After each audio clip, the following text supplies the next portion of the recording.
We've made it to the very last topic of the semester. The last chapter of the textbook that we'll look at is parts of Chapter 12.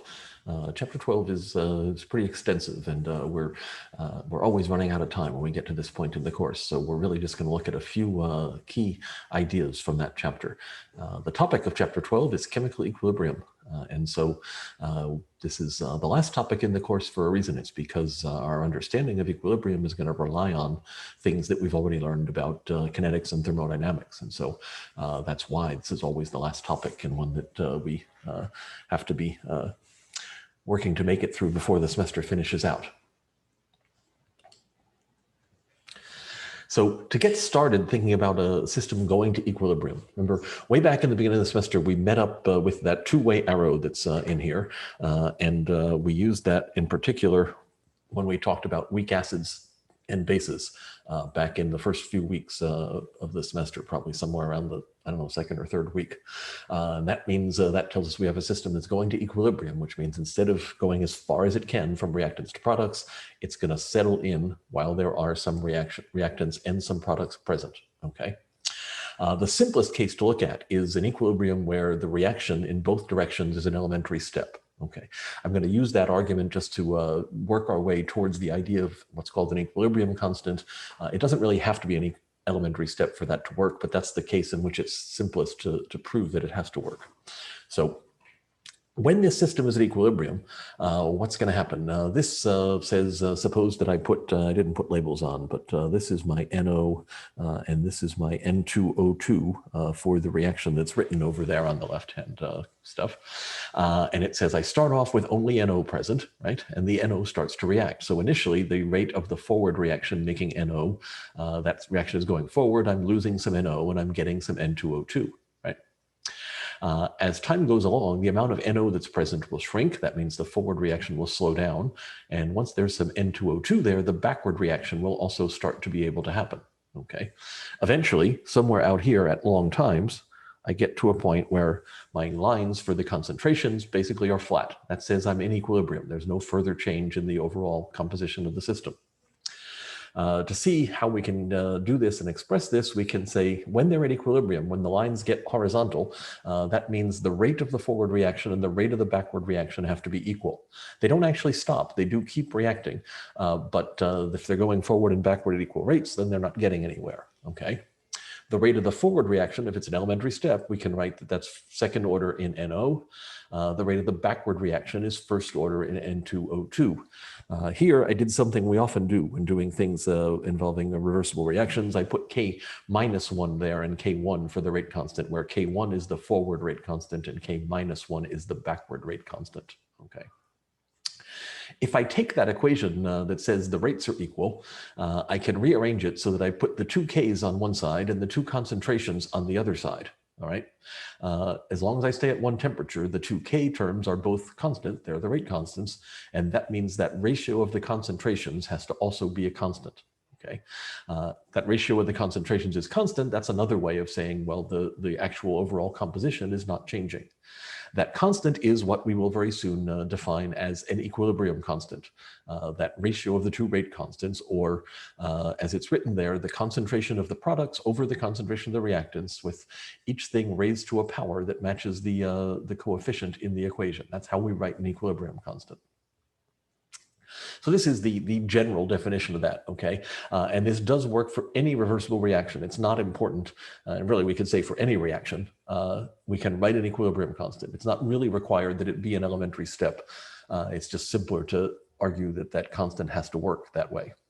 So here again, like when we started doing kinetics, I used A, B, C, and D for the substances in a just arbitrary reaction. I used the Greek letters alpha, beta, gamma, and delta for the stoichiometric coefficients that would balance that equation, all right?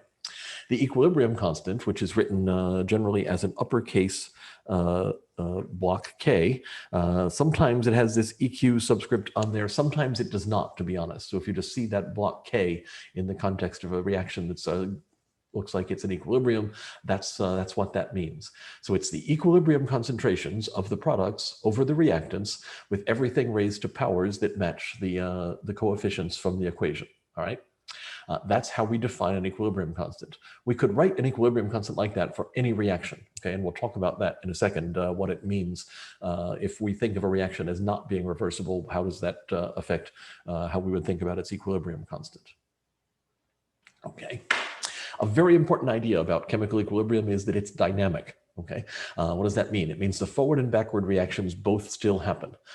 They just happen to proceed at the same rate. They don't stop reacting. We know this because there are experiments we can do that can prove this. We could do something like create a mixture that was already at equilibrium, but maybe put in a labeled isotope in on one side. We'd find out later that that isotope had gotten into the other stuff, that they were still reacting. Okay, there's no net progress. Okay, so it's the sum of the reaction rates we could say is equal to 0 because they're equal to each other in opposite directions. Okay, it's different from a mechanical equilibrium where you get to an equilibrium where the forces are balanced and your object isn't moving anymore. In this case, the overall composition of our system is what's not moving anymore. It's not changing, right?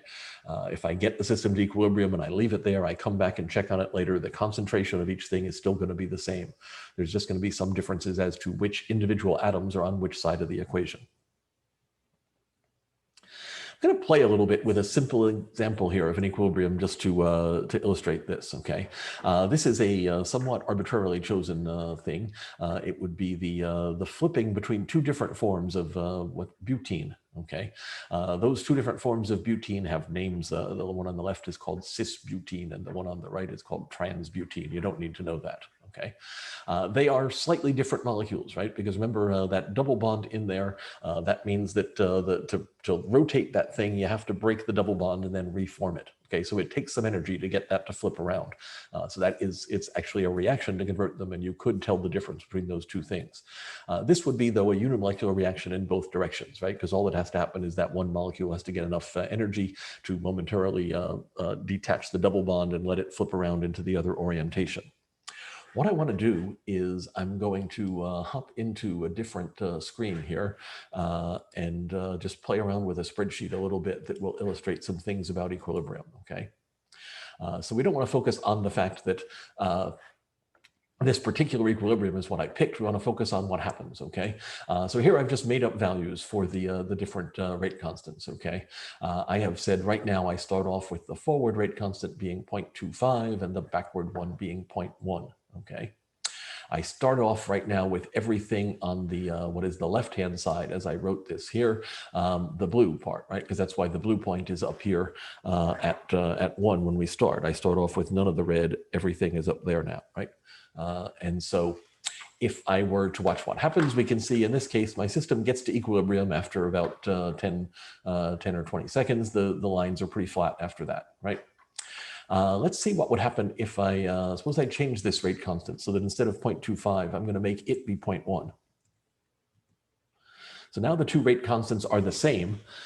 If that happens, when I get to equilibrium, I should have equal amounts of the two things, right? So I start off with everything on the cis side, the blue side. I let them go to equilibrium. It ends up 50-50. Suppose suppose I did this and put, I think it's going to change if I do this. Yeah. So there I just flipped which one I started with, right? So instead of starting with the blue form, the cis, I started with everything on the other side of the equation. What I wrote is the products, but it doesn't matter. The molecules don't know that. They're going in both directions, right? So I get to the same equilibrium point because I have the same amount of stuff in there, right? All those numbers on the side of the screen there, that's just what's calculating the data points every time I change something in there, okay? And so we can sort of look at various things that would happen here. If I were to make the reverse rate constant be larger, then what will happen? That means that I will then end up with more of the cis, the one on the left, because now the backward rate constant is the bigger one. And that means more stuff is going to pile up on the reactant side instead of the product side. Right. And so that's just a little bit of an illustration of how equilibrium works. Okay. The idea that it finds its way to the right place. It doesn't really matter whether we start with all the material on the left-hand side of the equation or on the right-hand side of the equation, because both reactions are at work. And so they will find their way to the equilibrium position. All right. We need to go back over into the PowerPoint stuff. So let's do that. little bit of commentary on what it means if I think about the idea of equilibrium in terms of a reaction that we don't usually think about this way, okay? So the reaction I picked here is the combustion of methane. In every other case, all semester long, if I wrote that reaction, I just wrote it with a one-way arrow saying it's going to make products, right? The methane is going to keep burning as long as there's methane and oxygen there. Fire's not going to go out, okay? That's demonstrably true. We know that. So suppose I think about it as an equilibrium. It turns out the equilibrium constant for that reaction is on the order of 10 to the 140th power. It's very hard to measure something that's that big, but it's enormously huge, right? Remember, equilibrium constants look like products, can't spell, products over reactants, right? So when that number gets to be preposterously large, 10 to the 140th power, right? That means we essentially have all products and no reactants, right? It would be very, very difficult to find an unreacted methane molecule in that system. Okay, and so that giant value of the equilibrium constant means that we just get products. It means that normally, like I said, we would write this and just say it just goes over there because the backward reaction is just completely swamped. It essentially is not happening to any meaningful extent, right? Suppose the equilibrium constant is tiny. That's the opposite situation, right? This reaction says it's nitrogen reacting with oxygen to make NO. If you think about it for very long, you will realize that's not a reaction that happens significantly, right? Because wherever you are and you're watching this, you are surrounded by a mixture of nitrogen and oxygen, and basically none of it is reacting to make NO. At room temperature, around room temperature, the equilibrium constant for that reaction is on the order of 10 to the minus 31st power. Not as perhaps as impressively tiny a number as the large one from the previous slide, but it's still a very small number, right?